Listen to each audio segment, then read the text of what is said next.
हमारी किसी भी समस्या का समाधान इस बात पर निर्भर करता है कि हमारा सलाहकार कौन है। क्योंकि कैकई की सलाहकार थी मंथरा, दुर्योधन के सलाहकार थे शकुनी और अर्जुन के मार्गदर्शक थे श्री कृष्ण।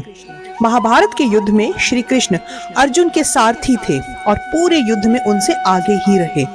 इसी प्रकार यदि हम उस प्रभु, उस परमेश्वर, उस निरंकार को अपना सारथी, अपना गुरु, अपना मार्गदर्शक बनाएंगे तो वो सदा हमारे साथ रहेंगे, बल्कि हमसे 2 कदम आगे ही रहेंगे, ताकि हमें कोई तकलीफ ना हो। हमें सदा ही अपनी सुरक्षा में लेकर चलेंगे। बस अपना विश्वास उन पर अटल होना चाहिए। तो आज से ही उस परमेश्वर को सच्चे मन से अपना मान लो और अपने विश्वास को मजबूत रखो। हम अक्सर ही अपनी छोटी सी बात पूरी ना होने पर उस ईश्वर से नाराज हो जाते हैं, परेशान हो जाते हैं और सोचने लगते हैं कि ईश्वर हमारी सुनते नहीं हैं। उस समय कुछ पल रुककर पहले स्वयं को जांचिए, अपनी नीयत, अपने प्रयासों और अपनी जरूरतों को परखिए। क्या आपने अपना पूरा जोर लगाया है? कहीं आपके प्रयासों में कोई कमी तो नहीं थी? क्या आपका उस ईश्वर पर विश्वास अटल है या नहीं? क्या आपके पास वो इंतजाम है भी या नहीं? जब ईश्वर आपको मनवांछित देंगे तो क्या आप उसका सम्मान कर पाओगे? यदि आप सच्चे मन से प्रार्थना करते हैं और उस ईश्वर पर अटल विश्वास रखते हैं तो दोस्तों भरोसा रखिए, आपकी अभिलाषा अवश्य पूरी होगी। अपने विश्वास को कभी कमजोर होने मत दीजिए और अपनी कोशिशों और प्रयासों में कभी कोई कमी मत आने दीजिए। ईश्वर अपने सच्चे भक्तों के पास हमेशा आते हैं, तकलीफ में उनके साथ खड़े रहते हैं, उनकी सहायता करते हैं, उनका हाथ पकड़कर चलते हैं। जब हम प्रभु को सच्चे मन से अपना लेते हैं और उन्हें अपने मन का हाल बताते हैं तो वो किसी न किसी रूप में आकर अवश्य ही हमारी समस्याओं का समाधान निकाल देते हैं।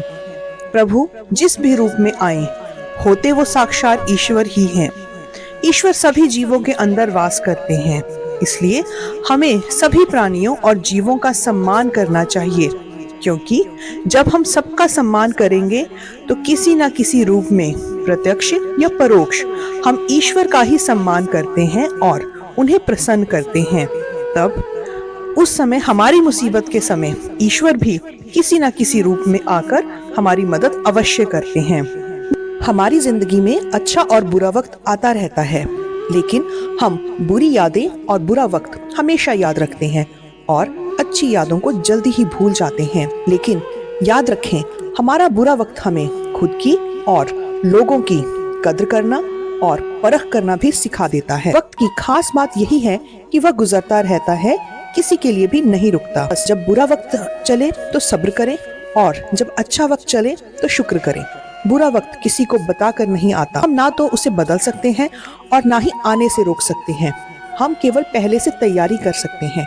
जैसे एक चींटी समय से पहले खाना इकट्ठा कर लेती है और एक चिड़िया बारिश आने से पहले ही अपने घोंसले को तैयार कर लेती है। इसी तरह हमें भी पहले से तैयारी करके रखनी है और खुद पर विश्वास रखना है कि मैं इन परिस्थिति का सामना कर सकता हूँ और हौसले से इन जैसी कई मुसीबतों से भी बाहर निकल सकता हूँ।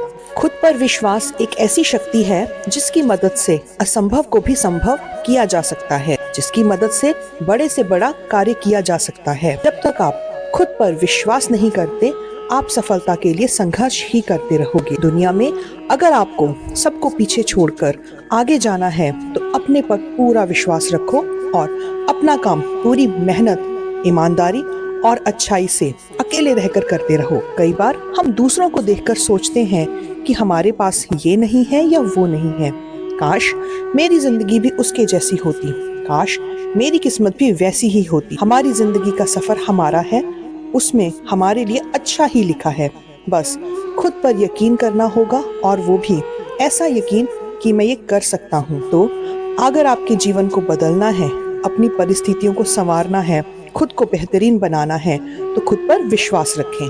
कई बार हम अपने काम को पूरा करने के बाद उसके परिणाम के इंतजार में या फिर अपने आने वाले काम को पूरा करने के लिए उतावले हो जाते हैं, जिससे वो काम बिगड़ भी सकता है।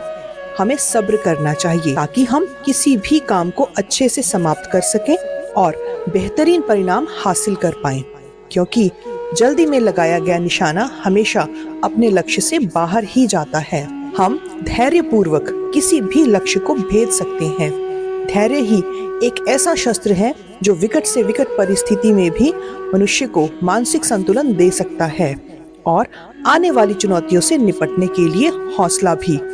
यदि हम किसी भी काम को जल्दबाजी और अशांत मन से करते हैं तो कभी भी सफल नहीं हो सकते और केवल निराशा ही हाथ लगती है।